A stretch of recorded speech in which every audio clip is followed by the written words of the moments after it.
Hi, and welcome back to Purple Collar Life. In today's video, we're going to talk about how you can get free in-floor heat. Now, this probably sounds a little bit strange, but it is something I wanted to talk to you about if you're using a wood burner like we are to heat your house. Now, let me talk you through exactly how we have free in-floor heat and cooling, and you really notice it at times like this.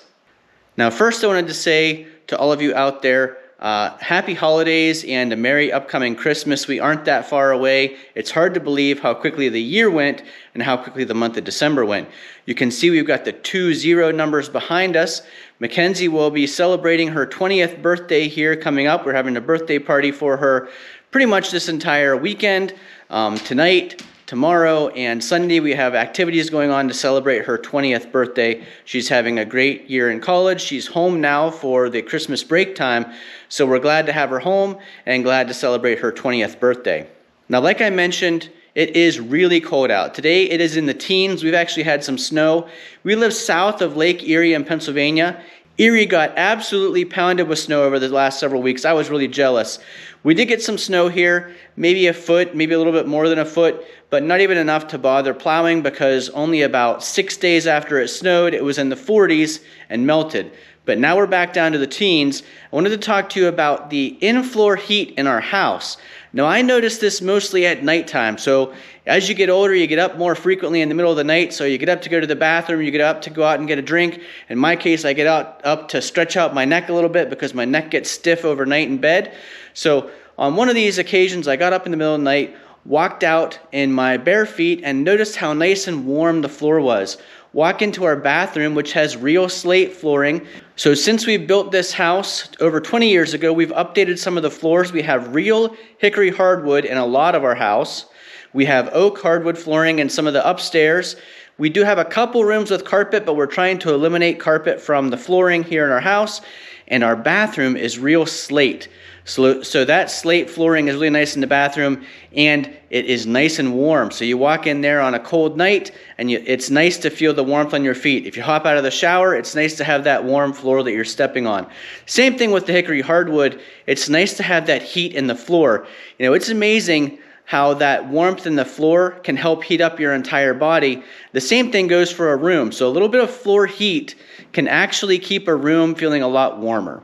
Now let's talk about how we have that free in-floor heat. I've done quite a few videos in the past showing how we heat a lot of our house with the Buck stove. So our Buck Model 91 wood burner is in the basement of the house. And when that stove is nice and warm, the basement can be 90 degrees or so.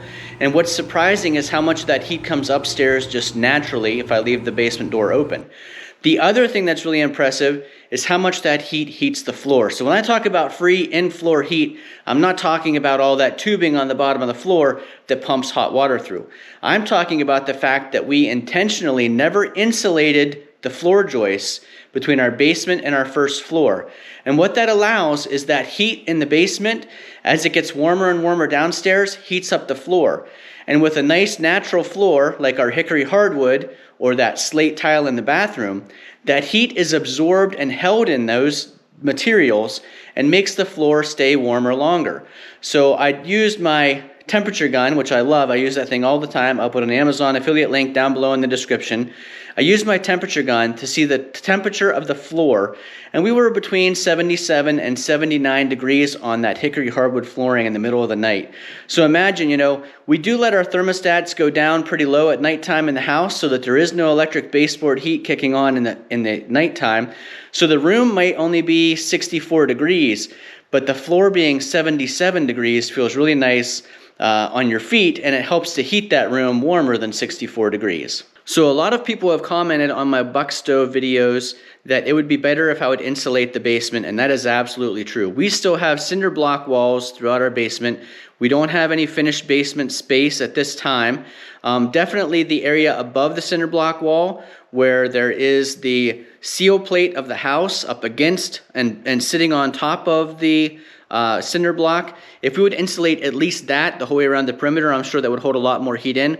But like I said, the buck stove puts out a lot of heat when I put that good Pennsylvania hardwood firewood in, and it can get 80 or 90 degrees down there. So I can only imagine if I insulated that outside space how much warmer it would be downstairs. Probably way too hot to even tolerate. I've actually told Jennifer just recently here, I grew up in a basement bedroom, so it was warmer in the wintertime. We had a wood stove in the basement in my parents' house. The basement's always warmer in the wintertime, and it's always cooler in the summertime, which is a nice thing to have. But our basement heat coming up through the floors has really been more noticeable now that we have those hard surface floors. The carpet does stay warmer, so I used the temperature gun to gauge how warm the carpet was, and it wasn't as warm as the hardwood or the slate tile was, but it does stay a little bit warmer. Now let me talk to you about this other space that I'm standing in right now. So this is our great room. You can see we've got the Christmas trees up, and this hardwood flooring is above a new section of basement. This is part of an addition to the house, and the buck stove does not heat the addition. So what's interesting is when you walk from the original house structure that is heated by the buck stove, where the floors are nice and warm, you're walking right on that hickory flooring, and you walk into the addition of the house, and that hickory flooring drops almost 10 degrees. So I was doing the temperature test, and it was 9 degrees difference on the hickory hardwood between the old section of the house and the new section of house, simply because our basement underneath the new section of the house is not heated, and the basement underneath the old section of the house is heated by that buck stove. So this video is just a tip for those of you who are building a new home.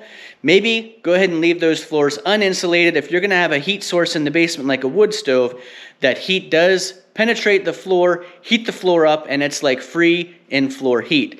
Now I have actually thought about cutting some vents into the floor to let even more heat into this first floor of the house, but I haven't yet been willing to cut through that slate tile or our hickory hardwood in order to put those grates through the floor. The other thing is, as long as I leave the basement door open, a lot of heat comes up that basement staircase, and in addition to the in-floor heat that we just talked about, our house stays pretty warm without cutting those vents in. But I do imagine that vents with free airflow coming up would be nice to get more of that buck stove wood heat up here to the first floor. So I am in the addition of the house right now, and you can see the pellet stove is not running.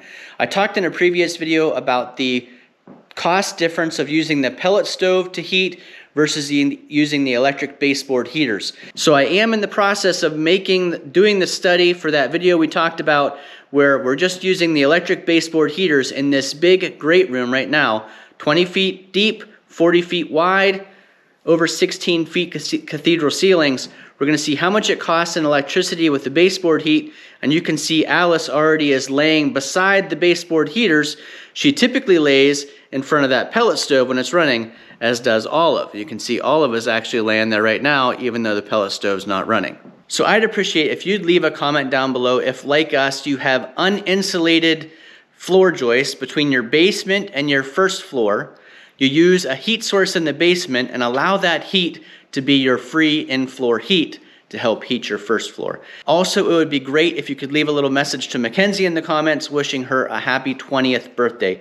Hard to believe that her teenage years are over and she's now entering her 20s. We're so proud of her. Thanks for watching. Hopefully you found this brief video informative and entertaining. If so, make sure you click that like button.